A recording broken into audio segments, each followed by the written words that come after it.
Pokoknya menang. Betapa liciknya hati, lebih licik daripada segala sesuatu. Hatinya sudah membatu, siapakah yang dapat mengetahuinya?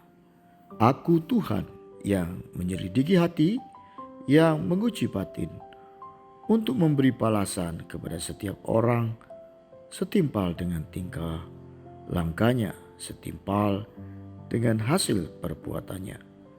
Yeremia 17 ayat 9-10. Dalam pertandingan atau kompetisi, kemenangan adalah hal yang paling penting. Benarkah pernyataan ini?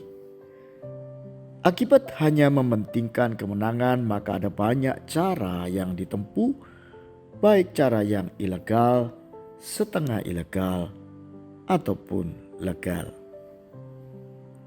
Di dalam setiap pertandingan olahraga SEA Games, pertandingan antar negara Asia Tenggara, dapat dipastikan tim tuan rumah selalu menang.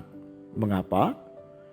Ada banyak penyebab kemenangannya, tetapi sumber kemenangan utama adalah adanya beberapa cabang olahraga baru yang boleh dipertandingkan, yang biasanya adalah cabang olahraga yang menjadi favorit dari tuan rumah.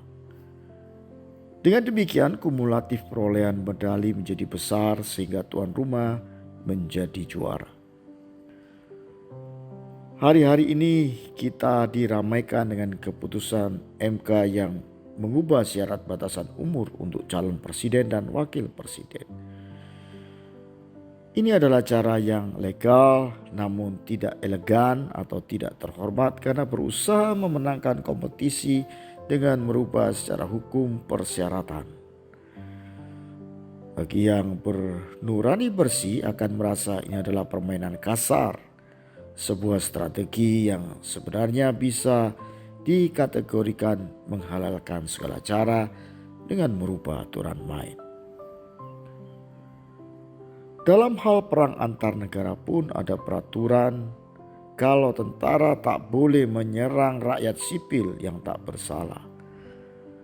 Akibat peraturan ini, supaya tidak diserang rakyat sipil yang dipakai sebagai tameng, gudang senjata ditaruh di sekeliling perumahan rakyat, rumah ibadah, bahkan dekat rumah sakit, dengan tujuan jika pihak musuh membom persediaan senjata, maka perumahan rakyat, rumah ibadah, atau rumah sakit akan ikut terbakar.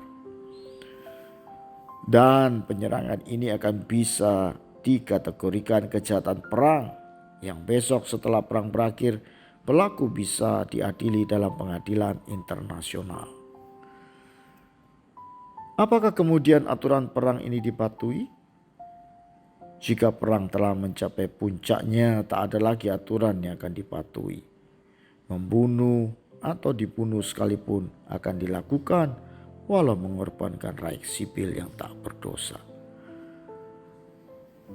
Di dalam kompetisi pemilihan kepala pemerintahan yang dikatakan atas nama demokrasi, selalu dikenal kata strategi pemenangan yang bisa diartikan lakukan segala cara untuk menang.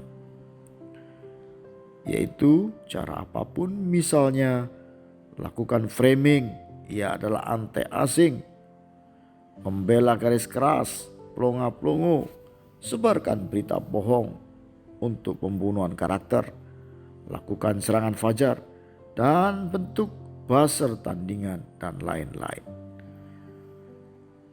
Bukankah ini adalah strategi hitam, pokoknya menang?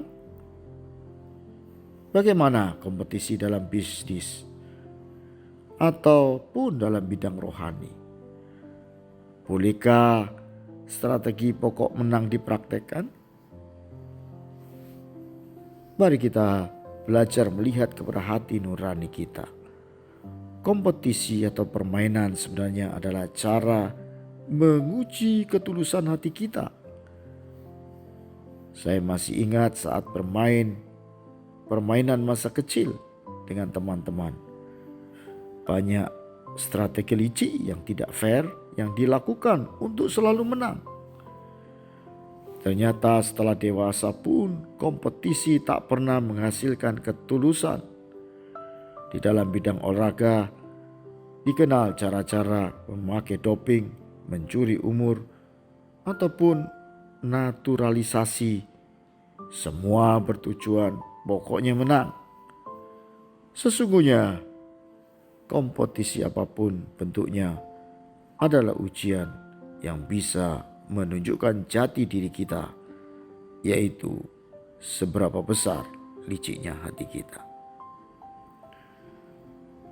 Kemenangan sejati adalah senang melihat orang lain menang.